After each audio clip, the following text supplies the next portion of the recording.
এবং তার মান উন্নয়নে সরকারের পক্ষ থেকে পৃষ্ঠপোষকতা দেওয়া আসলে তার কিছুই হয়, যার কারণে এই শিল্পটা আস্তে আস্তে মুক্ত হয়ে পড়ে। এখন এগুলো বেঁচে আছে।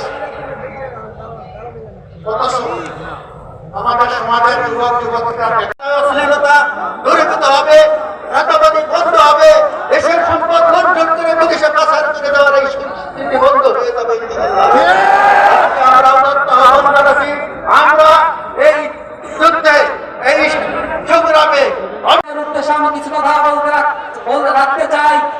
প্রিয় ভাইরা, স্বাধীনতার পর থেকে যারা ক্ষমতায় এসেছে এই যুবক তরুণ সমাজকে তারা ক্ষমতার দীর্ঘায়িত করার জন্য, ক্ষমতার সিঁড়ি ব্যবহারের জন্য তারা এই তরুণ সমাজকে তারা রাজিয়াল বাহিনী হিসাবে ব্যবহার করেছে। ঠিক কিনা বলুন? তরুণ সমাজ আজকে বিভিন্ন বিশ্ববিদ্যালয় দিয়ে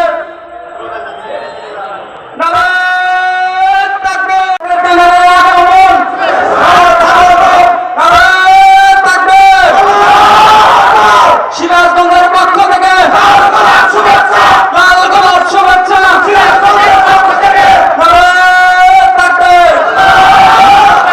সম্মানিত উপস্থিতিমণ্ডলী, আমরা দেখতে পাচ্ছি স্বাধীনতা রোদন্ত প্রহরী বাংলাদেশ ইসলামী ছাত্র শিবিরের কেন্দ্রীয় সেক্রেটারি জেনারেল আমাদের মাঝে উপস্থিত হয়েছেন।